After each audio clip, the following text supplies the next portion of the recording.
Shock రావడానికి reasons మాట్లాడుకుంటున్నాం మనం.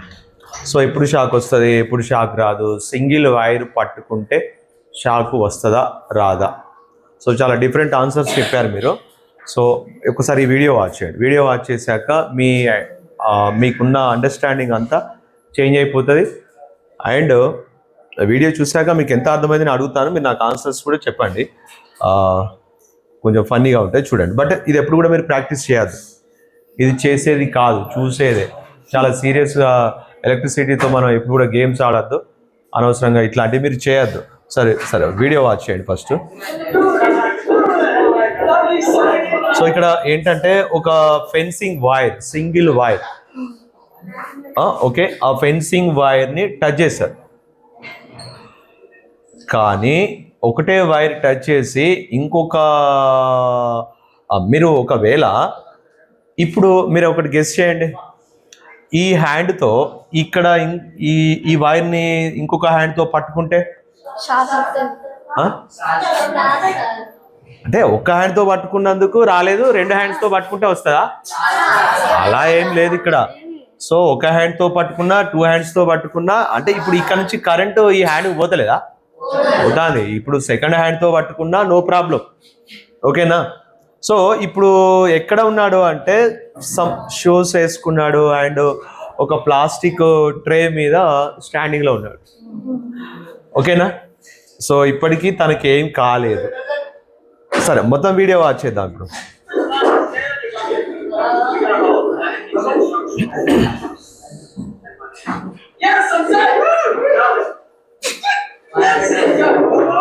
All three are safe as insulators are underneath.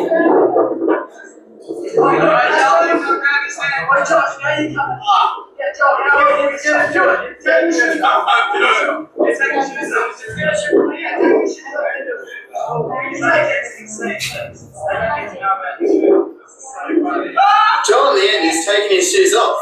He now has no insulator.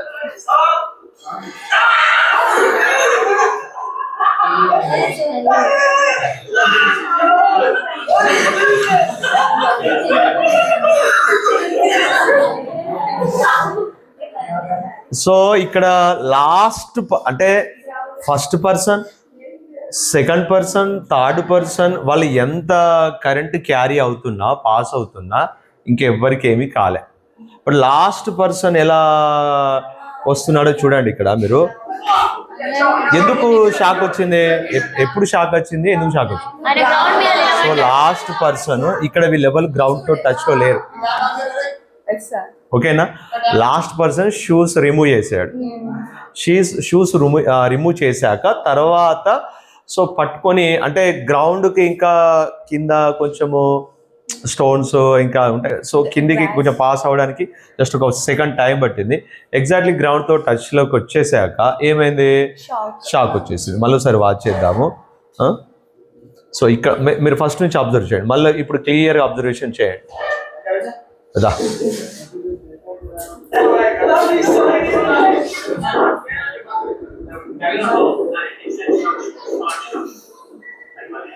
Yes, I'm safe. All three are safe as insulators are underneath. All right, Charlie. Wait, Josh, now you come up.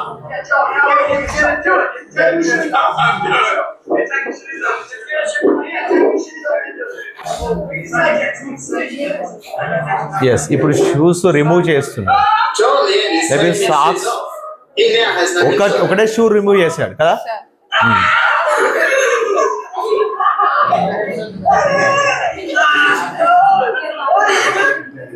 మీరు ఇక్కడ observe చేయండి, ఎవరికి ఎక్కువ shock వచ్చిందో observe చేయండి.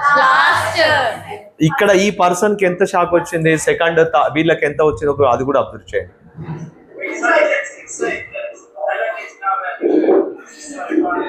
John, in the end, is taking his shoes off. He now has no insulator.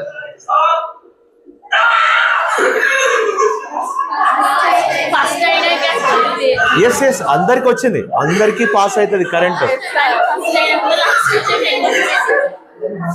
అందరికీ shock వచ్చింది, ఓకేనా? లాస్ట్ పర్సన్ కూడా షాక్ వచ్చింది. ఇప్పుడు మీకు డౌట్ క్లారిఫై అవ్వాలి. ఏం డౌట్ క్లారిఫై అవ్వాలంటే సింగిల్ వైర్ను మనం పట్టుకొని వేలాడితే ఏమవుతుంది? షాక్. రాదు. సో బర్డ్కి ఎలా రాదు, మనకు కూడా ఏమీ కాదు. మరి షాక్ వచ్చి చనిపోయారు కదా, ఏంటి అది ఎందుకు జరిగింది అంటే, ఎప్పుడు షాక్ వచ్చిందంటే మీరు ఆ వైర్ ఒకటే సింగిల్ వైరే టచ్ చేశారు, కానీ ఎందుకు షాక్ వచ్చిందంటే మీరు గ్రౌండ్తో టచ్లో ఉన్నారు, లేదంటే మీరు సింగిల్ వైరే టచ్ చేశారు, మీరు టచ్ చేసిన ఆ స్టిక్, ఆ కర్ర ఏదైతే ఉందో అది పచ్చిగా ఉంది, అండ్ మీరు గ్రౌండ్తో టచ్లో ఉన్నారు. ఈవెన్ మీరు చెప్పులు వేసుకున్నా మీకు కొంచెం షాక్ వస్తుంది. చెప్పులు వేసుకున్నా ఎందుకు షాక్ వస్తా అంటే మీకు దాన్ని మాట్లాడతాను నేను, అది ఎప్పుడు ఎందుకు వస్తా అనేది. మీరు ఎప్పుడైనా హైవే హై టెన్షన్ వైర్లు ఉంటాయి, పెద్ద పెద్ద పోల్స్ ఉంటాయి సార్ పొలాలలో, మీరు ఎప్పుడైనా అక్కడికి వెళ్ళి చూడండి. ఆ పోల్స్ దగ్గర మీరు నిలబడి కామ్గా నిలబడి చూస్తే సౌండ్ వస్తూ ఉంటుంది, జుమ్ జుమ్ జుమ్ అని సౌండ్ వస్తూ ఉంటుంది. అంటే మీకు ఎలక్ట్రిసిటీ అనేది వైర్లో నుంచి పాస్ అయ్యేటప్పుడు వైర్ వరకే ఉండదు, దాని సరౌండింగ్లో కూడా సమ్ గ్యాసెస్ని అయనైజ్ చేస్తూ ఉంటుంది. అర్థమైందా? సో మీకున్న వెట్ నుంచి కొంచెము అది లీకేజ్ అవుతూ ఉంటుంది, కరెంట్ అనేది లీకేజ్ అవుతూ ఉంటుంది. సో మీరు చెప్పులు వేసుకున్నా మీకు ఎంతో కొంత షాక్ వస్తుంది. అందుకే వీళ్ళు ఎలక్ట్రిసిటీ వర్క్ చేసేటువంటి వాళ్ళు చూడండి, వాళ్ళ షూస్ వేరుగా ఉంటాయి. అంటే వాళ్ళకి సపరేట్ షూస్ ఉంటాయి, వేరే ఉంటాయి, కొంచెం మందంగా ఉంటాయి, బాగా లెంత్గా ఉంటాయి. ఓకేనా? సో మీరు సింగిల్ వైర్ టచ్ చేసినా షాక్ వస్తుంది. ఎప్పుడు మీరు గ్రౌండ్తో టచ్లో ఉంటే, మీరు గ్రౌండ్లో టచ్లో లేకున్నా మీతో టచ్లో ఉన్న వాళ్ళు గ్రౌండ్తో టచ్లో ఉంటే షాక్ వస్తుంది. ఇప్పుడు అప్పుడప్పుడు బర్డ్స్ ఎందుకు చనిపోయాయంటే సింగిల్ వైర్ ఉన్నంత వరకు చనిపోవు.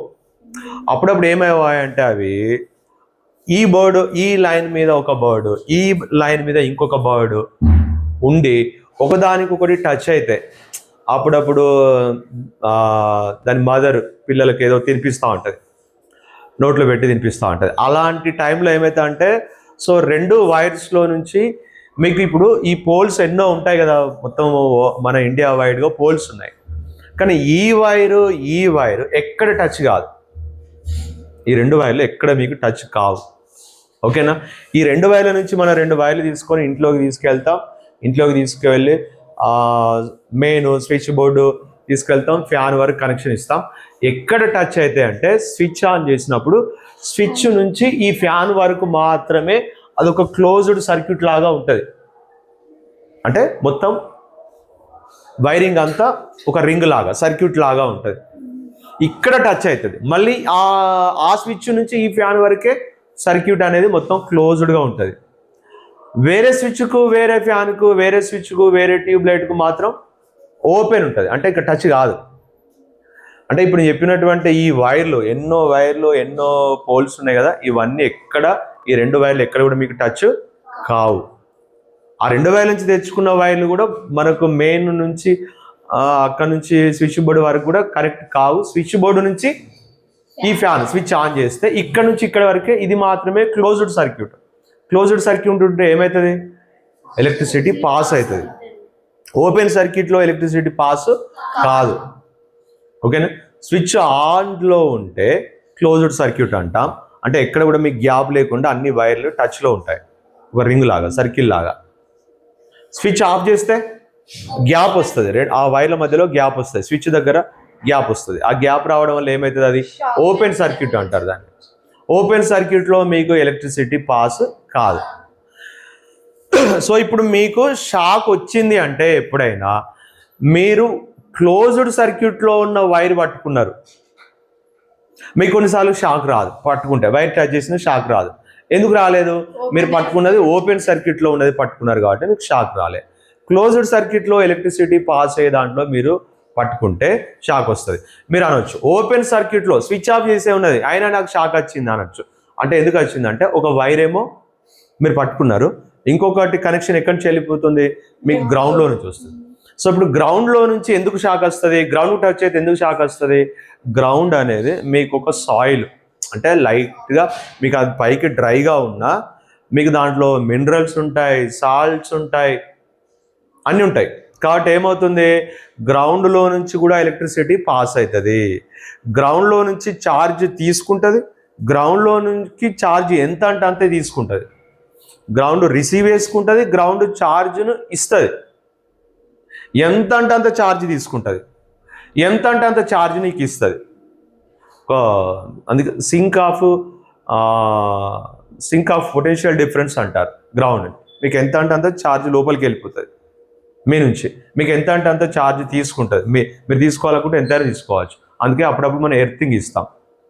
ఓకే, ఎర్తింగ్ ఇచ్చినప్పుడు రెండు అవుతాయి. ఏంటిది, మీకు ఏమైనా ఛార్జ్ వచ్చింది అనుకోండి, హై ఛార్జ్ వచ్చింది అనుకోండి. మనం ఎక్కడ చదువుకున్నాము, లైటింగ్ రాడ్స్ అని చదివాం. ఎక్కడ, 8th క్లాస్లో. లైటింగ్ రాడ్స్ అంటే ఏంటి, లైటింగ్ ప్రొటెక్టర్ రాడ్స్ పెడతారు. బిల్డింగ్ పైన ఒక రాడ్ పెట్టుకొని దాన్ని తీసుకెళ్ళి గ్రౌండ్లోకి ఇస్తే ఒకవేళ పిడుగు లాంటిది పడ్డప్పుడు కొన్ని ల్యాక్స్ ఆఫ్ వోల్టేజ్ దాని మీదకి వచ్చేస్తుంది. ఆ వోల్టేజ్ అంతా ఎటు వెళ్ళిపోతుంది, గ్రౌండ్లోకి వెళ్ళిపోతుంది. ఎంత అంటే అంత రిసీవ్ చేసుకుంటా అన్నట్టు. సో ఒకవేళ కొన్నిసార్లు మీకు అక్కడక్కడ కనెక్షన్ ఇస్తారు, ఒక వైర్ మాత్రం తీసుకొచ్చుకొని ఒక వైర్ గ్రౌండ్లోకి వెళ్ళి తీసుకొచ్చుకుంటారు, ఒక వైర్ గ్రౌండ్కి ఇస్తారు. అప్పుడు ఏమవుతుంది అంటే మీకు గ్రౌండ్లో నుంచి కూడా ఛార్జ్ తీసుకుంటుంది అన్నట్టు. సో మీకు ఇప్పుడు షాక్ రావడానికి రీజన్ ఏంటంటే మీరు గ్రౌండ్తో టచ్లో ఉన్నారు. ఓకేనా. సపోర్టెడ్ వైర్కి ఎందుకు షాక్ వచ్చిందంటే అక్కడ పోల్లో కరెంట్ లీక్ అవుతుంది. మామూలుగా ఇది పోల్ అనుకుంటే దీనికి ఒక సపోర్టెడ్ వైర్ గ్రౌండ్లోకి పెడతారు. ఇది టచ్ చేసిన షాక్ ఎందుకు వచ్చిందంటే ఇక్కడ వైరు ఈ పోల్కు లీక్ అవుతుంది. మామూలుగా ఈ పోల్కి ఏముంటుందంటే ఒక రింగు లాంటి ఇన్సులేటర్స్ ఉంటాయి. ఇవన్నీ ఇన్సులేటర్స్, ఇక్కడ ప్లాస్టిక్, వుడ్, ఇవన్నీ ఇన్సులేటర్స్. మీరు పోల్కు చూడండి, పోల్కి ఏముంటుంది, ఇట్లా ఒక అడ్డంగా ఒక రాడ్ ఉంటుంది. ఆ రాడ్కు ఒక రింగు లాంటి ప్లేట్స్ ఉంటాయి, డిస్క్ లాంటివి ఉంటాయి. సో వాటికి వైర్ చుడతారు. కానీ ఎక్కడో ఒక దగ్గర ఈ వైరింగ్ అనేది దీని నుంచి దీనికి ఎక్కడో ఒక దగ్గర లీక్ అయ్యి ఈ పోల్ కూడా వస్తే అప్పుడు ఈ పోల్ ముట్టుకున్న షాక్ వస్తుంది. ఒకటే వైర్ ముట్టుకున్నా ఎందుకు షాక్ వచ్చింది, ఇంకొక వైర్ ఎక్కడి నుంచి సప్లై అవుతున్నట్టు, గ్రౌండ్ నుంచి, ఎర్త్ నుంచి. సో దీనికి లీక్ అయింది కాబట్టి దీనికి కనెక్టెడ్గా ఉన్న సపోర్టెడ్ వైర్ కూడా షాక్ వస్తుంది. మీకు మీరు అబ్జర్వ్ చేయండి. కొన్నిసార్లు మీరు ఎప్పుడైనా అబ్జర్వ్ చేస్తే కొంతమంది ఏం చేస్తారంటే ఎలక్ట్రీషియన్స్ పెద్ద లావు షూలు వేసుకొని వస్తారు. లావు షూలు వేసుకొని వచ్చి ఇష్టం వచ్చినట్టుగా వైర్లు పట్టుకుంటారు. నన్ను టచ్ చేయకంటారు వాళ్ళు. వాళ్ళని టచ్ చేస్తే మనకి ఎప్పుడు షాక్ రాదు. మనం కూడా అలాంటి షూలు వేసుకొని ఉంటే షాక్ రాదు. మీరు అనొచ్చు, నేను బండల మీదనే నిలబడ్డా కదా అని చెప్పేసి. మీరు బండల మీద నిలబడ్డా మీకు షాక్ వస్తుంది. కానీ మీకు లోకి పాస్ అయ్యే కరెంటు, ఎంత కరెంటు పాస్ అయింది అనే దాన్ని బట్టి మీరు చావడమా లేదంటే మీరు డెత్, లేదంటే కొంచెం షాక్ వచ్చి మీకు ఏమైనా ప్రాబ్లం రావడం అనేది డిపెండ్ అవుతుంది. మీరు డైరెక్ట్ గ్రౌండ్తో కనుక ఎర్త్తో టచ్లో ఉంటే మ్యాక్సిమం కరెంట్ పాస్ అయిపోతుంది, మీకు అప్పుడు డెత్ అయ్యే అవకాశాలు ఉంటాయి. గ్రౌండ్ మీద బండల మీద చెప్పులు వేసుకొని ఉన్నప్పుడు మీకు షాక్ వస్తుంది, కాకుంటే చనిపోయేంత మీకు రాదు. ఓకేనా. మన బండల మీద ఇంట్లో షాక్ వస్తుంది, మనకు చాలాసార్లు షాక్ వస్తుంది, కానీ మనం అప్పుడు చనిపోం. ఎందుకంటే మరి ఇంకా గ్రౌండ్తో టచ్లో లేం. గ్రౌండ్తో టచ్లో ఉంటే ఏమవుతుంది, మ్యాక్సిమం కరెంట్ అంతా పాస్ అయిపోతూ ఉంటుంది లోపలికి. అప్పుడు మీరు డెత్ అయ్యే అవకాశాలు ఉంటాయి. ఎంత కరెంటు పోతే ఎంత ప్రాబ్లమ్స్ ఫేస్ అవుతాం అనేది ఒక టాపిక్ ఉంది, మాట్లాడదాము. సో మీకు షాక్ రావడానికి రీజన్ ఏంటి అంటే మీరు క్లోజ్డ్ సర్క్యూట్లో పట్టుకుంటే మీకు షాక్ వస్తుంది. ఓపెన్ సర్క్యూట్లో పట్టుకున్న షాక్ వస్తుంది ఎప్పుడు మీరు గ్రౌండ్తో టచ్లో ఉంటే.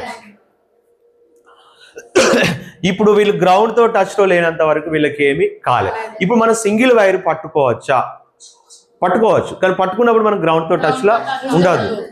2 వైర్లు టచ్ చేయొచ్చా, 2 వైర్లు టచ్ చేసి నువ్వు గాల్లో ఉన్నా నీకు షాక్ వస్తుంది. నువ్వు గాల్లో సస్పెండెడ్గా ఉన్నా 2 వైర్లు పట్టుకున్నా కూడా నీకు షాక్ వస్తుంది. నువ్వు గ్రౌండ్తో టచ్ అవ్వాల్సిన అవసరం లేదు. ఒక వైర్ పట్టుకున్న షాక్ ఎప్పుడు రాదు, గ్రౌండ్తో టచ్లో లేనంత వరకు ఒక వైర్ పట్టుకున్నా నీకేమీ కాదు. ఓకేనా. మీరు ఒక్కటే వైర్ పట్టుకొని వేలాడవచ్చు, ఆడుకోవచ్చు, ఏమైనా చేసుకోవచ్చు, ఏం కాదు. పొరపాటున మీరు గ్రౌండ్తో టచ్లో అయితే, లేదంటే మీరు ఒకరికి టచ్ అయ్యారు, వాడు గ్రౌండ్తో టచ్లో ఉన్నాడు, అప్పుడు ఏమవుతుంది, షాక్ వస్తుంది. ఎందుకు లైన్మెన్స్ పైన చనిపోతున్నారు అంటే వాళ్ళు సింగిల్ వైర్తో కాకుండా పోల్ మీద నిలబడి ఉంటారు, పోల్తో సపోర్టెడ్గా పోల్ మీద కూర్చొని ఉంటారు, ఒక వైర్తో టచ్ చేస్తూ ఉంటారు, కరెంట్ పాస్ అయింది వాళ్ళ నుంచి పోల్ నుంచి గ్రౌండ్కి వెళ్ళిపోయింది, ఫుల్ కరెంట్ పాస్ అయిపోతుంది, చచ్చిపోతారు. సో వాళ్ళు ఒకటే వైర్తో టచ్లో ఉంటే, పోల్తో టచ్లో లేకపోతే వాళ్ళకి ఏమి షాక్ రాదు. ఒక్కటే వైర్లో టచ్లో ఉంటే అది వాళ్ళు ఎక్కడ పని చేస్తారు, పైకి దాకా ఎందుకు ఎక్కుతారు, పోల్ మీద నిలబడి పని చేస్తారు. వైర్ల కాడ నిలబడలేరు కదా, సో వైర్ల కాడ నిలబడలేరు, మీకు వాళ్ళు అక్కడ ఆగలేరు కూడా. సో ఖచ్చితంగా పోల్ మీద కూర్చొని ఉంటారు కాబట్టి సో పోల్ నుంచి కిందికి వెళ్ళిపోతుంది.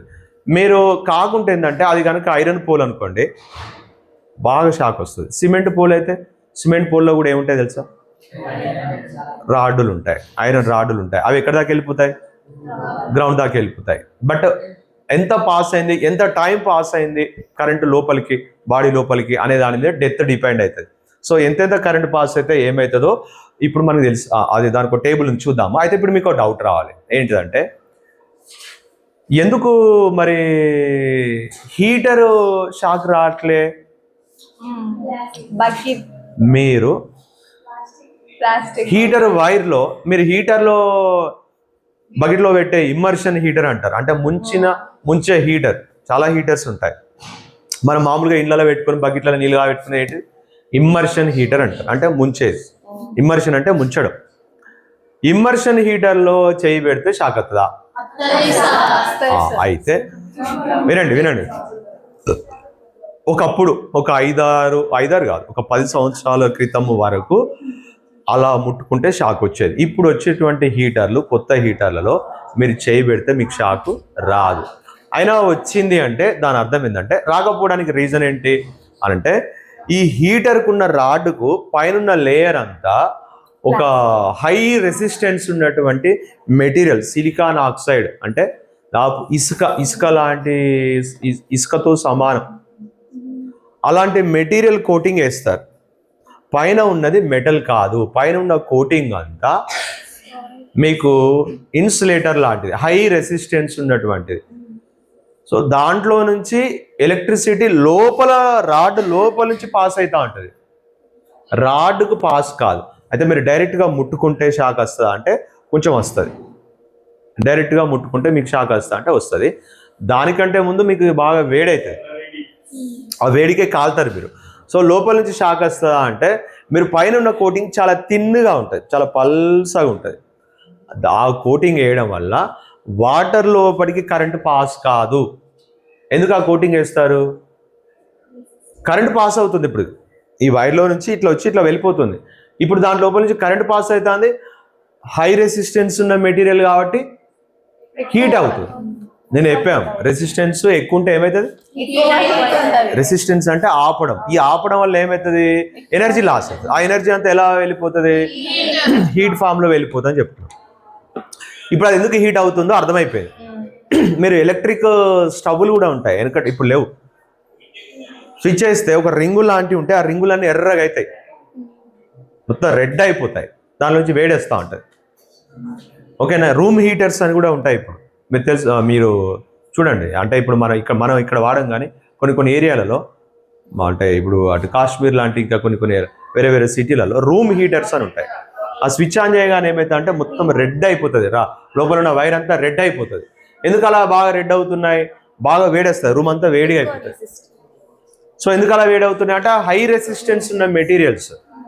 సో ఆ మెటీరియల్స్లో నుంచి ఎలక్ట్రిసిటీ పాస్ అయినప్పుడు ఏమవుతుంది, ఎలక్ట్రిసిటీ ఆపోజ్ చేస్తుంది కాబట్టి వేడవుతాయి. సో ఓకే, ఇప్పుడు అలానే ఈ హీటర్ కూడా వేడవుతుంది, కానీ ఎలక్ట్రిసిటీ లోపలికి, వాటర్ లోపలికి పాస్ కాదు. మీరు చేయి పెడితే మీకు షాక్ రాదు. అవి ఎప్పుడు అంటే కొత్తగా ఉన్నప్పుడు. మీరు వాడంగా ఏమైపోతుంది అంటే ఆ హీటర్లలో ఉన్న పైన ఉన్న మెటీరియల్ అంతా పోతుంది, రిమూవ్ అయిపోతుంది. ఓకేనా? మీరు అదే హీటరు, ఓకే నేను కొన్నప్పుడు షాక్ రాలే, ఇక ఎప్పటికీ షాక్ రాదని అనుకోకండి, బాగా గుర్తుపెట్టుకోండి. హీటర్ మీరు కొన్నప్పుడు షాక్ రాదు, దానిలో చేయి పెడితే మీకు షాక్ రాదు. ఓకే, అది మీరు అలాంటివే ఉంటాయి, ఇప్పుడు మార్కెట్లో ఉన్నాయని అలాంటివే. మీరు దాని మీద కూడా ఉంటుంది, దాని మీద రాసి ఉంటుంది, ఏమంటుంది, షాక్ ప్రూఫ్ ఎలక్ట్రిక్ హీటర్ అని కూడా రాసి ఉంటుంది. అంటే షాక్ రాదు. వాటర్ ప్రూఫ్ అని ఎలా అంటామో షాక్ ప్రూఫ్ అని కూడా దాని మీద రాసి ఉంటుంది.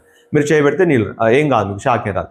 కానీ మీరు వాడంగా అప్పుడప్పుడు బయట పెట్టి స్విచ్ చేయడము, ఏదో మర్చిపోయి ఇంకేదైనా ఎక్కడ పడితే అక్కడ పెట్టడం, ఎడబడితే అక్కడ పెట్టినప్పుడు ఏమవుతుంది, అక్కడ పెట్టినప్పుడు ఏమవుతుంది, ఇది కొట్టినప్పుడు స్మూత్గా ఉంది. ఇప్పుడు ఏమైంది, ఇది అక్కడ పెట్టి ఇక్కడ ఏమవుతుంది, మొత్తం రఫ్ అయిపోతుంది. సో అలా దీనిపైన ఉన్న లేయర్ అంతా లాస్ అయిపోతుంది. ఆ లేయర్ లాస్ అయిపోయినాక మీరు అప్పుడు హీటర్ ఆన్ చేస్తే ఏమవుతుంది, వాటర్ లోపలికి షాక్ వస్తుంది, వాటర్ లోపలికి కూడా కరెంట్ పాస్ అవుతుంది. మీరు చేయబెట్టినంత వరకే ఏం కాదు, నీళ్ళు వేడవుతాయి కానీ చేయబెట్టినంత వరకే ఏం కాదు. ఓకే, సో చేయబెడితే ఏమవుతుంది, అప్పుడు మీకు షాక్ వస్తుంది. ప్రతిసారి మీరు ఇమ్మర్షన్ హీటరు షాక్ రాదని అనుకోవద్దు. మీ హీటర్ పైన ఎంత అదంతా ఊడిపోయిందో చూసుకోవాలి. లోపల ఊడిపోయిన తర్వాత వేరే రాడ్ కనబడతా ఉంటుంది మళ్ళీ. సో అది చూసుకోండి, మీకు అది షాక్ వస్తుంది, అట్లాంటివి జాగ్రత్తగా ఉండాలి. అయితే ఇప్పుడు మీకు ఒక డౌట్ ఇంకొక డౌట్, మీరు ఇవన్నీ అడగలేదు నేను ఇప్పుడు చెప్తాను. సో ఎందుకు చార్జర్ పిన్ షాక్ రాదు? చార్జర్ పిన్ షాక్ వస్తుందా? చార్జర్ పిన్ షాక్ రాదు. అండ్ సౌండ్ బాక్స్లో పెట్టుకునే యాంప్లిఫైయర్ నుంచి సౌండ్ బాక్స్లో పెట్టే వైర్ కూడా షాక్ రాదు. అది యాంప్లిఫైయర్ నుంచి సౌండ్ బాక్స్లో తీసుకుపోయే వైర్, యాంప్లిఫైయర్ వెనుక నుంచి మనం వైర్ తీసుకువెళ్ళి బాక్స్లోకి పెడతాం కదా, అది కూడా షాక్. మీకు సౌండ్ బాక్స్లోకి ఇచ్చే వైర్కు షాక్ రాదు. మీకు ఎప్పుడు షాక్ వస్తుంది, ఈ చార్జర్ పిన్ ఎందుకు షాక్ వస్తుంది, ఎప్పుడు షాక్ వస్తుంది, ఎప్పుడు షాక్ రాదు? మీరు ఎప్పుడైనా న్యూస్ వినే ఉంటారు, చార్జర్ పిన్ నోట్లో పెట్టుకొని చిన్నపిల్లలు చనిపోతూ ఉంటారు. చాలామంది ఏం చేస్తారంటే, అది నేను కూడా చాలాసార్లు న్యూస్ పేపర్లో చూసాను. ఛార్జింగ్ పెట్టుకుంటారు, స్విచ్ ఆన్ చేస్తారు, మళ్ళీ ఏదో ఫోన్ రాగానే ఏం చేస్తారు, సో జస్ట్ పిన్ తీసేసి ఫోన్ మాట్లాడుకుంటూ వెళ్ళిపోతారు. స్విచ్ ఆన్ చేసే ఉంటుంది, ఆ వైర్ ఇట్లా వేలాడుతూ ఉంటుంది. చిన్నపిల్లలు ఏదో ఆడుకుంటూ వస్తారు, అంబాడే పిల్లలు, గోడలు పట్టుకొని నడిచే పిల్లలు ఉంటారు కదా, వాళ్ళకి ఏంటిది, ఏది దొరికినా నోట్లో పెట్టుకోవడం అలవాటు. సో నోట్లో పెట్టుకుంటే ఎందుకు షాక్ వచ్చింది? మిమ్మల్ని నేను pH టెస్ట్ చేయమని చెప్పాను, సలైవా pH టెస్ట్ చేయమని చెప్పాను. మీరు సలైవా pH టెస్ట్ చేస్తే మీకు లైట్ యాసిడిక్గా వస్తుంది. అంటే మన నోట్లో ఉన్న ఉమ్ము అనేది, సలైవా అనేది ఎసిడిక్. యాసిడ్లో ఎలక్ట్రిసిటీ పాస్ అవుతుందా? ఎలక్ట్రిసిటీ యాసిడ్లో పాస్ అవుతుంది. ఎందుకు? దానిలో పాజిటివ్ నెగిటివ్ అయాన్స్ ఉంటాయి, H+ అయాన్స్ ఉంటాయి. సో పాజిటివ్ నెగిటివ్ అయాన్స్ ఉంటాయి కాబట్టి మీకు నోట్లో ఉన్నటువంటి ఉమ్ము అనేది ఒక ఎలక్ట్రిక్ కండక్టర్.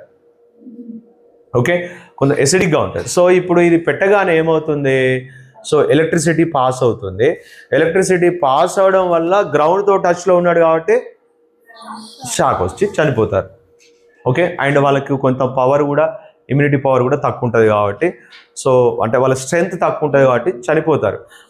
సో మరి మామూలుగా ముట్టుకుంటే ఎందుకు షాక్ రాలేదు చార్జర్ పిన్? ఇక్కడ మీకు కొంచెం డీప్గా చదువుకుంటే మీకు కొన్ని డౌట్స్ వస్తాయి. అంటే తర్వాత కొన్ని డౌట్స్ ఉంటాయి. ఏంటి ఆ డౌట్స్ అంటే, కరెంట్ 2 టైప్ కరెంట్ ఉంటుంది, 2 రకాల కరెంటులు ఉంటాయి. ఒకటి మన ఇంట్లో వాడుకునే కరెంట్, ఇప్పుడు పోల్స్ నుంచి మనకు ఇంత పెద్ద మొత్తంలో వచ్చేటువంటి కరెంట్. ఈ కరెంటును ఏసీ అంటాం. ఏమంటారు? ఏసీ అంటే ఆల్టర్నేట్ కరెంట్. మామూలుగా కూల్ చేసే ఏసీ అది వేరే, దాని ఎయిర్ కండిషనర్ అంటారు. ఓకే, మనకు చల్లగా ఉండడం కోసం పెట్టుకునే ఆ ఫుల్ ఫామ్ అది ఏసీ వేరే, ఇప్పుడు చెప్పే ఏసీ వేరే. సో మీరు చార్జర్ పైన కూడా చూడండి, చార్జర్ గడ్డ ఉంటుంది కదా, దాని మీద చూడండి output AC, input AC, output DC, input output, అవన్నీ రాసి ఉంటాయి, చిన్నగా ఇంగ్లీష్లో రాసి ఉంటాయి. వాటి మీద చూడండి, దాని మీద ఏసీ డీసీ అనే వర్డ్స్ కనిపిస్తూ ఉంటాయి. మన ఇంట్లోకి వచ్చే కరెంటును ఆల్టర్నేట్ కరెంట్ అంటారు. దీంట్లో వచ్చేటువంటి పొటెన్షియల్ డిఫరెన్స్, అంటే మన ఇంట్లోకి వచ్చే పొటెన్షియల్ డిఫరెన్స్ ఎంత, మామూలు బ్యాటరీ పొటెన్షియల్ డిఫరెన్స్ ఎంత అని చెప్పాను, 1.5. బట్ మన ఇంట్లోకి వచ్చే కరెంటుకు పొటెన్షియల్ డిఫరెన్స్ ఎంత తెలుసా? అంటే ఆ 2 వైర్ల మధ్యలో ఉన్న పొటెన్షియల్ డిఫరెన్స్ ఎంత అంటే 220 వోల్టేజ్. ఎంత? 220 వోల్టేజ్ అంటే చాలా ఎక్కువ. 1.5 ఇక్కడ, 220 ఇక్కడ. సో ఇంకొక కరెంట్ ఏంటిదంటే డీసీ అంటారు. ఏమంటారు? డీసీ అంటారు. డీసీ అంటే ఏంటిది? Direct current. ఏంటిది? డైరెక్ట్ కరెంట్ ఎక్కడి నుంచి మనకు దాని సోర్స్ ఏంటిదంటే బ్యాటరీస్ నుంచి. ఓకే, మామూలుగా ఒక చిన్న బ్యాటరీస్ లాంటివి పట్టుకోండి, మీకు షాక్ రాదు. సో డీసీకి ఏసీకి ఉన్న ఒక చాలా డిఫరెన్సెస్ ఉంటాయి. దాంట్లో ఒక మెయిన్ డిఫరెన్స్ ఏంటంటే డీసీలో మనం మ్యాక్సిమము 1.5 వోల్ట్స్, 3 వోల్ట్స్, లేదంటే 6 వోల్ట్స్, 9 వోల్ట్స్, 12 వోల్ట్స్, 24 వోల్ట్స్ ఇంతవరకు మనం సప్లై చేస్తాం. ఓకేనా? మీకు దాని హిస్టరీ కొంచెం ముందుకెళ్ళాక దాని హిస్టరీ కూడా నేను మాట్లాడతాను, వేరే టాపిక్లోకి వస్తుంది, వేరే చాప్టర్లో కూడా వస్తుంది. అదే ఇప్పుడు ఇంత 220 వోల్టేజ్ ఉంది కదా, ఈ 220 వోల్టేజ్ అంతా ఏసీలో మనకు ఉండే మన ఇంట్లోకి వచ్చేది 220 వోల్టేజ్, హై వోల్టేజ్. మనం మామూలుగా బ్యాటరీస్లో నుంచి వచ్చేది ఏంటిది, డీసీ అంటారు. దాంట్లో 6 వోల్ట్స్, 9 వోల్ట్స్ ఇలా వస్తూ ఉంటుంది. చార్జర్లో కూడా చిన్నగా లోపల ట్రాన్స్ఫార్మర్ ఉంటుంది. మీరు ఎప్పుడైనా చార్జర్ గడ్డ ఓపెన్ చేసి చూస్తే చిన్నగా ఒక స్క్వేర్ లాగా, ఒక చిన్న స్క్వేర్ లాంటిది ఒక ఉంటుంది, దాన్ని ట్రాన్స్ఫార్మర్ అంటారు. చిన్న ట్రాన్స్ఫార్మర్ ఉంటుంది. సో అదేం చేస్తా అంటే వోల్టేజ్ని స్టెప్ డౌన్ చేస్తుంది. అంటే 220 వోల్టేజ్ వచ్చిన ఆ వోల్టేజ్ని దగ్గరగా మొత్తం డౌన్ చేసేసి 6 వోల్ట్స్, 9 వోల్ట్స్, 3 వోల్ట్స్ అలా డౌన్ చేసి పెడతా అన్నట్టు. సో అంత డౌన్ చేసి పెట్టడం కోసమే దాంట్లో చిన్న ట్రాన్స్ఫార్మర్ ఉంటుంది. మన అక్కడక్కడ కూడా మన ట్రాన్స్ఫార్మర్ చూస్తూ ఉంటాం కదా. సో మామూలుగా అక్కడి వరకు వచ్చేది ఎంత ఉంటుంది అంటే దగ్గరగా 11,000 వరకు ఉంటుంది. ఎంత ఉంటుంది? బట్ 11,000 వోల్టేజ్ని డౌన్ చేస్తుంది. ఎక్కడికి? 220కి. ఓకేనా? అంత అలా వోల్టేజ్ని డౌన్ చేయడం కోసమే మనం ట్రాన్స్ఫార్మర్ యూజ్ చేస్తూ ఉంటాం. ఈ ట్రాన్స్ఫార్మర్లు దేంట్లో ఉంటాయి? చార్జర్లో కూడా ఉంటాయి. సో అవి ఏం చేస్తాయి? హై వోల్టేజ్ని లో వోల్టేజ్కి డౌన్ చేసి పెడతాయి. 6 వోల్ట్స్, 9 వోల్ట్స్, 3 వోల్ట్స్, 1.5 వోల్ట్స్ అలా డౌన్ చేసి పెడతా ఉంటాయి. సో ఇంత లో వోల్టేజ్ నుంచి మనకు ముట్టుకుంటే ఏమంత పెద్ద షాక్ రాదు. సో ఇప్పుడు షాక్ రావడానికి వోల్టేజ్ ఒక్కటే రీజన్ అనుకోకండి. మీరు మామూలు బ్యాటరీ పట్టుకొని కూడా చచ్చిపోయే అవకాశం ఉంటుంది. మీరే అన్నారు కదా సార్, మామూలు బ్యాటరీ డీసీ డైరెక్ట్ కరెంట్ లో వోల్టేజ్ ఏం కాదు అని మీరే అన్నారుగా. అంటే ఎస్, ఎప్పుడు ఏం కాదు చెప్తాను చూడండి. ఇంకొకటి, ఇప్పుడు ఒకవేళ మీరు ఏసీకి డీసీకి ఉన్న ఒక డిఫరెన్స్ చెప్తాను. ఒకవేళ 220 వోల్ట్స్ డీసీ కరెంట్ మనం ఇప్పుడు దీంట్లో నుంచి వచ్చే కరెంట్ ఎంత? 220.